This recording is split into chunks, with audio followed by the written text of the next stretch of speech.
السلام عليكم اخويا. الامنيه ديالي هي هاد البلاد هذه في الحقيقه ما عطاتناش. الامنيه هي نخرج من هاد البلاد، نمشيو لاوروبا، نشوفوا نديروا شي مشاريع ونخدموا على راسنا، حتى ولا رجعنا لهاد البلاد نشوفوا نديروا فيها هنا شي مشاريع وصافي. هادشي اللي كاين.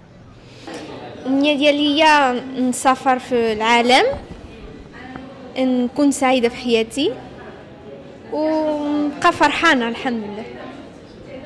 خويا الامنيه ديالي هو ندير شي مويحيد ديالنا، نزيد شي دويره ان شاء الله، بزاف د الحوايج، شي حجه للوالده والوالد ان شاء الله.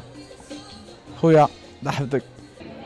الأمنية ديالي هي اللي بغيت نمشي لكوريا، نزور داك البلاد، كيعجبوني الكوريين، وبغيت نكون ممثلة، نمشي شي بلاصة بعيدة في التمثيل، وبغيت نكون مانكان. الأمنية ديالي يا وليدي ما كرهتش يكون عندي شي دويره ديالي مرتاحه، ولودي يكونوا مرضيين عليا ويسمعوني كلامي. ها انت شي خدمه تكون هايده مزيونه مرتاحه ونعيش بخير هانيه، ما يكون لا مشاكل لا حتى حاجه. هادشي اللي كاين يا وليدي. بالنسبه للاميه زعما السلم في العالم هو الاول ديال الحلم ديالي الاول، والثاني كاي شاب فهمتي كيخص الانسان يكون عنده الدار ديالو، يكون عنده المشروع ديالو. هذا هو كان هذا هو الحلم الاول ديالي. صافي بارك. اول حاجه كنشكرك خويا طه بزاف.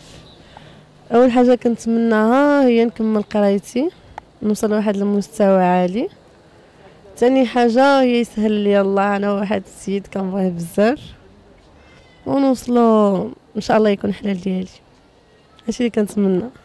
الامنيه ديالي انني ندير بلاصتي في هذا المجتمع، وندير كارير ديالي حتى انا، ونزيد القدام براسي وبوالديا وبالمحيط اللي داير به انا، وهذا ما كان اخي.